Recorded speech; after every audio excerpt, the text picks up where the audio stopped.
im Süden. Genießen das Bier des Südens. Unser Fürstenberg. Bierkultur seit 1283. Spieltag in der Handball-Oberliga Baden-Württemberg. Es stand auf dem Programm das Derby zwischen dem TP Kenzingen und dem TV Willstadt. Endstand nach 60 Minuten 25:30 aus Sicht des TP Kenzingen. Bei mir der Trainer Michael Bohlen vom TV Willstadt. Sie haben neulich mit Manfred Schäfer gesagt, das Spiel, das lassen wir mal links liegen in Kenzingen, das lassen wir mal laufen. Aber ein bisschen untertrieben, oder? Nein, das war nicht untertrieben, weil wir wirklich auch personelle Probleme hatten diese Woche. Und am Freitag im Abschlusstraining hat sich auch noch Gerrit Bartsch ein bisschen verletzt. Und von dem her war unsere Ausgangsposition nicht so gut für das Spiel heute. Aber wir sind überraschend gut ins Spiel gekommen, hatten in der ersten Halbzeit eine Wahnsinnsabwehr mit nur 7 Gegentoren. Und einen super Tormann dazu, konnten einfache Tore machen. Hätten da eigentlich schon ein bisschen höher führen müssen. Und ja, ich denke, der Auftakt ins Spiel war letztlich der Schlüssel zum Sieg. Damit hatten wir Kenzingen überrascht und sind dann letztlich, haben wir es recht souverän dann nach Hause gebracht. Und Oberliga Baden-Württemberg brutal. Es können ja maximal 4 Mannschaften oder sogar 5 Mannschaften absteigen. Also es ist eine brutale Runde in der Oberliga. Ja klar, das ist jede Saison so und hinten ist alles eng. Wir haben uns jetzt ein bisschen rangepirscht. Wir haben aber noch nichts erreicht. Wir haben jetzt 3 Siege in Folge. Wir mussten 2 auf jeden Fall holen. 4 Punkte aus den 3 Spielen. Jetzt haben wir 6. Da sind wir ein bisschen über Plan. Jetzt haben wir 2 Heimspiele, aber jedes Spiel wird schwer für uns und wir müssen die nächsten 2 Heimspiele wieder gewinnen. Wir sind immer unter Druck. Es gibt kein Ausruhen für uns. Nach Trainer Michael Bohlen vom TV Willstadt kommen wir nun zu Frank Lumpfass, einer der besten Torhüter hier in der Region. Wir wollen nicht untertreiben. Frank, viele Jahre schon dabei. Vor dem Spiel war eigentlich noch klar, wie hoch Kenzingen gegen Willstadt gewinnt. Es lief aber anders. Woran lag es, dass man heute verloren hat? Also wenn dir das klar war, mir war es auf keinen Fall klar.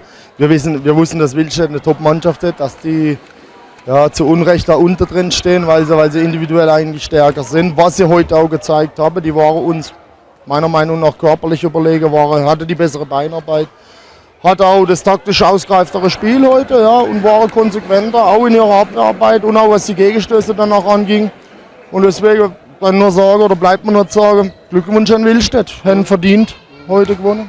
Ja, das war auch nicht entscheidend, dass euer Spielertrainer frühzeitig mit Rot vom Platz musste, oder? Natürlich war es eine zusätzliche Schwächung, gerade wenn man bedenkt, dass mit dem Schulmeier und mit dem Zigelis 2 Rückraumlinke fehlen, die auch in der Abwehr spielen können. Dann ist der dritte Abwehrspieler eigentlich noch weggebrochen mit dem Auri, mit der roten Karte. Ja klar, aber das gibt's. Da muss man darauf reagieren können, beziehungsweise muss man sich dann einstellen entsprechend oder halt durchwechseln, dass es anders lösbar ist. Haben wir aber nicht geschafft. Was ich immer wieder gefragt habe, wir kommen ja vom Fußball, Frank, die Handball-Torhüter haben keine Handschuhe. Was ist jetzt der Grund, warum die Handballer keine Handschuhe anhaben? Ja, das ist einfach, also mit Handschuhen hat man viel zu wenig Ballgefühl, weil unser Job ist ja auch der Ball schnell ins Spiel zu bringen, eventuell einen langen Pass zu spielen. Da stören Handschuhe unglaublich und dann spielen wir ja auch mit Harz. Ich glaube, dass der eine oder der andere Handschuh am Ball hängen bleiben wird und mit dem Ball durch die Halle fliegen wird. Ja. Frank, ich gebe dir dennoch die Hand, obwohl du ja Harz an den Händen hast. Wir freuen uns, wenn wir uns wieder sehen, vielleicht wieder in Gerne. Oberhausen. War ja ein tolles Derby, Oberhausen gegen Herbolzheim in der Südbahnliga, 800 Zuschauer. War klasse. Und wir freuen uns auf Wiedersehen mit dir. Gerne. Mach's gut, ja? Tschüssi, ne? Ciao. Zu Gast auch beim Oberliga-Derby TP Kenzingen gegen den TV Willstadt, auch Ole Andersen, Trainer vom SG Köntringen-Teningen, Pokal gewonnen in TV Willstadt. Ab und zu mal zu Gast bei der Oberliga? Selbstverständlich. Das macht Spaß. Und heute hat Willstadt super gespielt und ganz klar gewonnen und auch in Ordnung gewonnen. Und das macht auch unser Sieg am Mittwoch eigentlich ein bisschen, bin ich froh darüber, weil das Spiel nicht schlecht im Moment. Kenzingen, der große Favorit ins Spiel gegangen. Woran lag es das? Schon zur Pause klar zurück.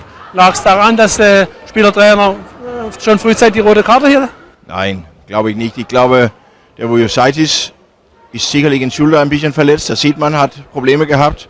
Und dann lag es daran, dass Willstadt jetzt ein Konzept hat, eine Kultur gefunden haben und jetzt wieder mit Boni gut gespielt. Und das war keine Zufälligkeit, das war einfach gute Arbeit von denen und die bekommen viel mehr Punkte jetzt. Also Oberliga und dritte Bundesliga ist ein riesiger Unterschied zwischen beiden Ligen? Ja, vor allem in der Abwehr. Also die Abwehr in der dritten Liga stellen viel besser. Und hier sieht man auch, dass wir viele Tore gemacht. Und bei uns in der Liga steht die Abwehr ganz eindeutig ein bisschen besser. Aber in der Oberliga wird auch sehr guten Handball gespielt, haben wir eigentlich heute gesehen. Beide Mannschaften hat momentweise gut gespielt, finde ich. Wenn man schaut, demnächst mal vorbei bei der SG Köntringen-Teningen mit Doppelpass Web TV. Köntringen-Teningen von unserer Region der einzige Verein, sonst ist alles hier in der Ortenau verteilt. Köntringen-Teningen, was ist jetzt das Besondere an der SG Köntringen-Teningen? Weiß ich nicht. Ich glaube einfach, Köntringen-Teningen haben in vielen Jahren eine Handballkultur gehabt und das schmeißt man einfach nicht so weg. Und ich bin auch froh und stolz, da zu sein, weil wir machen eine gute Arbeit und wir machen vor allen Dingen immer mit jungen Spielern von der Region und wir sind nicht schlechter geworden und das zeigt, dass wir auf dem richtigen Weg sind und so glaube ich mehr und mehr durch die wirtschaftliche Krise, da machen mehr und mehr das so. Stichwort Jugend, auch die A-Junioren, die spielen in der Bundesliga, auch nicht gerade selbstverständlich für die Region. Ja und nein, also ich glaube, wir haben 2 Jahre das Glück gehabt, das hat der CIMAC damals angefangen und das war eine super Arbeit, was er geleistet hat und jetzt ernten wir davon und ich glaube, nächstes Jahr wird es für uns ein bisschen schwieriger, aber wir wollen das immer noch versuchen, ob wir das 3. Jahr hintereinander Jugend A Bundesliga spielen können. Okay, Ulrich, danke für das Interview. Auch schöne Grüße von Manfred Schäfer und demnächst machen wir eine Sitzung im Bistro Tari in Köntringen, oder? Ja, und dann trinken wir griechische Wein. Okay, danke. Tschüss, alles Gute.